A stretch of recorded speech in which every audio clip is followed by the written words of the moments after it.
Welcome back to the Disciples Playbook. I have my dad here, and we will be recapping Week 17 of the NFL and talking about Week 18. We will also be talking about the upcoming playoffs and who could be winning the Super Bowl this year. All right, Bennett, why don't you go ahead and get us started with in your opinion, the most exciting game of the week last week? Most exciting game in my mind was the Vikings-Packers game. This was a game that was good by both teams. Both these teams will be in the playoffs this year. They have clinched the playoffs, the Packers and the Vikings. We did really see a showcase of two really good teams battling it out. At the end, the Packers did make a little bit of a comeback, and the score did end 27-25 in the Vikings' favor. Yeah. The defense played really well for the Vikings. Packers did really lag in the first half, but they did start to mount that comeback, like I said, in the second half. Looks like the Packers kind of controlled the running game. The Packers had 104 yards rushing, and the Vikings only had 69 yards rushing. Yeah, that did also play into the factor of the Vikings kind of losing momentum in the game. The Vikings, in a couple of their games, you kind of see that they tend to start off really good, but kind of fall back out of place. The last time they played the Packers, they were up 28-0 at the half and ended up 29 points last time we played them, and they only scored a touchdown in the second half. Looks like the offensive line did pretty well for the Vikings this week, too. They only allowed one sack, where the Packers allowed 3 sacks. Yeah, our offensive line has been playing pretty good. And that's another reason why you would think the run game would be good for us. But we have just been on the hot streak of passing. You can kind of tell Sam Darnold's getting in the groove with all of our receivers, not just one, like Justin Jefferson in particular. Yes, Sam Darnold went for 33 of 43 and for 377 yards, 3 touchdowns, and only 1 interception. Yeah. He did just move the ball around. We saw Jalen Naylor actually scored a touchdown against the Packers. He just can get the ball to different places at different times and just gets the offense moving. Some other games that happened in Week 17 were the Eagles beat the Cowboys in a big blowout game. The Panthers also got blown out by the Bucs. The Commanders ended up clinching the playoffs for the first time since 2020 with a win in overtime versus the Atlanta Falcons. That did decrease the Falcons' chances of making the playoffs. Do they still have a shot, though? They do. It's not really in their favor, I would say, but it is doable. The Buccaneers would have to lose to the Saints, but the Falcons, they'd play the Panthers. The Panthers, they've been playing pretty good the last couple of weeks, I would say, for being a eliminated team from the playoffs. But yeah, they would need the Buccaneers to lose, and the Falcons would have to win their game. And the same goes for the Buccaneers if they want to make the playoffs. They need the Falcons to lose, and they need to win. The Giants surprised a little bit. Were a little bit of a surprise. They put 45 up against the Colts in a victory that didn't really matter. Ooh, Giants are having a rough year, 3-13. Yeah, they are. And with that win, it shook up their order in the draft a little bit, so people were laughing at them for that. Because they're out of playoff contention, so it doesn't really matter if they win or lose. The Niners and Lions game was actually really fun to watch. The Niners haven't really been putting up a lot of points this year, and their defense has been borderline mid. And the Lions chose to keep their starters in, and they only won by 6 points in a 40-34 victory. And Jared Goff, he's still playing at a very high level, passing it well. 26 for 34 and pass completion. It's pretty high. And you can look at the stats on the ground, too. Like Jahmyr Gibbs, he carried the ball a lot and scored a touchdown with it. Lions got 152 rushing yards to a 49ers 75. Yeah. That's something we can also look at with the Lions and Vikings game that's coming up this weekend, tomorrow, actually, at 7:20. Yeah. But you can kind of look at that because the last time the Vikings and Lions played, David Montgomery was in there, and they kind of had both that. But the Vikings didn't really allow David Montgomery to run a lot, but Gibbs did, and they still have Gibbs. So we'll see. You have anything on that game as well? No, it should be a close game, though. I know. What was the score? How did the last matchup go for them? It was 31-29 Lions. They won by a field goal. So it should be a good game to watch. It should be a close game. It should be I'd say the Vikings offense is kind of on a roll. Sam Darnold's finding a groove, so They are both pretty similar teams, too. If you look at the offensive line and how they've been playing, both offensive lines haven't really let up a whole lot of pass rush. So that's also another thing you can look at. And both secondaries are both playing at a very high level. You have Kirby Joseph and Brian Branch of the Lions secondary. They haven't really let up a whole lot, I guess. So we'll see how that goes against Justin Jefferson because he has historically been really good against the Lions. Does the Lions have one of their cornerbacks out too? The Lions have the defense? They had, I think Emmanuel Mosley, I think, is out. So that could play a factor into how their secondary plays. And they're out without Aiden Hutchinson for the rest of the year, so that could hurt them in this game. We'll have to see how the Lions defense plays against the Vikings high-powered offense. And it's the same way with the Vikings defense. They've been playing really good, but so have the Lions offense. It's just going to be, I think in my mind, who can win the turnover battle and just which team can have more explosive plays early and late into the game. And we did also see last time the Vikings played the Lions, they were up 10-0 and ended up giving 21 unanswered points. See, it's just like with the Packers game too. They were up and they kind of just let things kind of fall out of order. They're on a win streak though. What do we got? The Vikings, yeah, I think it's like 9 in a row.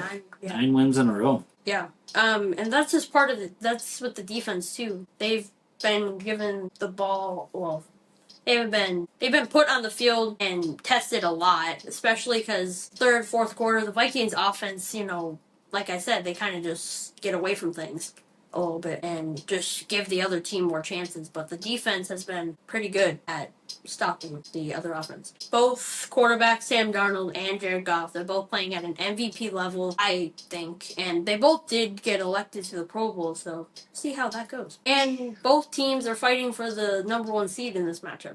And the loser would get the 5th seed. So, like with the Chiefs and Steelers game, I watched a little bit of that, but both teams, they kind of just got taunting flags from what I saw. Like Travis Kelce, he ended up getting a taunting flag in the end zone for slamming on the field goal post. I mean, that's a little, Did he dunk it? Yeah, he did end up dunking it. It was like, because he broke some Kansas City Chiefs record that was previously held by Tony Gonzalez when he was on the team with receptions or touchdowns. I can't remember what it was. One of the two. And like with the Seahawks and Vikings game, we saw a couple of those as well. The defense ended up getting the game-winning interception and multiple players got taunting penalties. I feel like the players should be able to celebrate whenever they want. But you kind of see that they kind of enforce the rule a little bit more when the playoffs are on the horizon because, they don't want, the NFL doesn't want altercations, ultimately. Now we'll be looking at the playoffs a little bit and kind of like who we could maybe see in the Super Bowl this year. So on the AFC side, Kansas City Chiefs, they are 15-1. They will probably rest all their starters against the Broncos.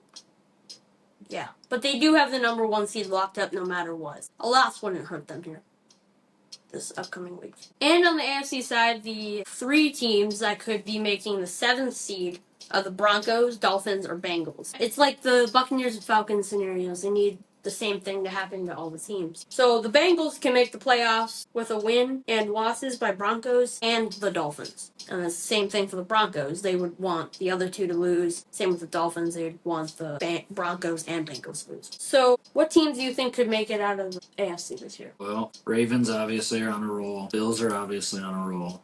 So I got a feeling it's going to be one. Well, and then you got the Chiefs that are just winning games. They have Denver on, so they should dominate Denver this week. Even with the starters out, I feel like they should have a really good game. Sunday will be a big tell for the NFC side, depending on how the game goes for us or for the Vikings and the Lions. Yeah, because the winner of that game, they get the number 1 seed, so they get home field advantage, and they get a bye. So it could really shake things up. This will be the week to... And both stadiums are both really loud and have a very passionate fan base. Home field advantage is always a good thing. Yes. Let's talk about the Eagles a little bit, because they're most likely going to get the 2nd seed.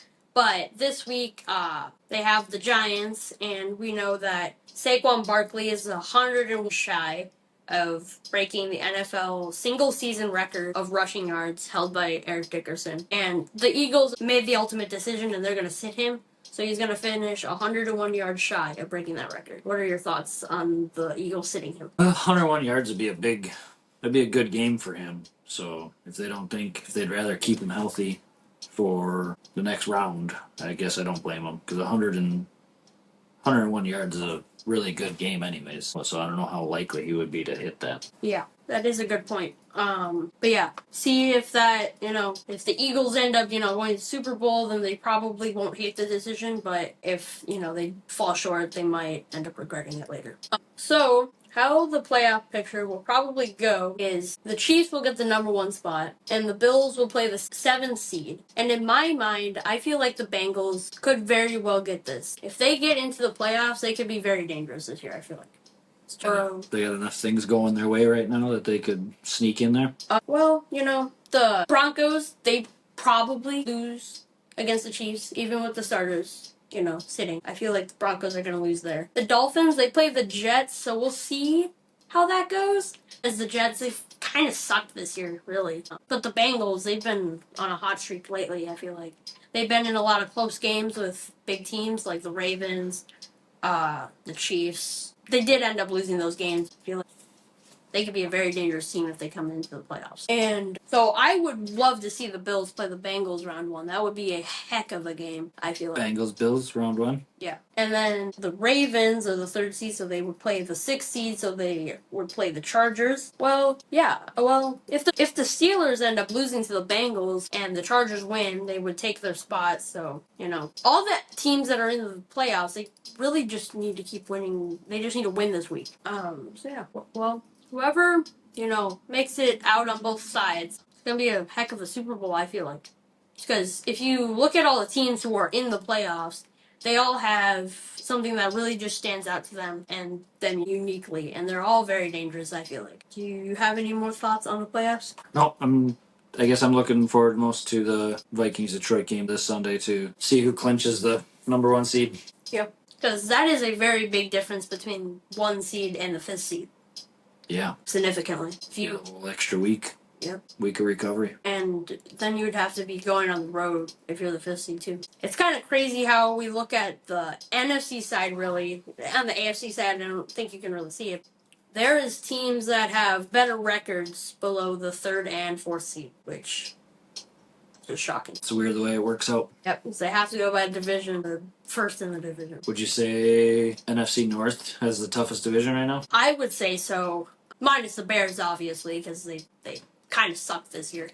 Like, really bad. But yeah, I feel like if you look at the Lions, Vikings, and Packers, they're all pretty competitive teams. But the Packers, the second half of the season, they've been not really as great. Because they did lose against the Lions twice, and they've lost against the Vikings twice. So we'll see. And the Lions, if they win this weekend, they would have made the 1st seed for the first time in their history. Yeah.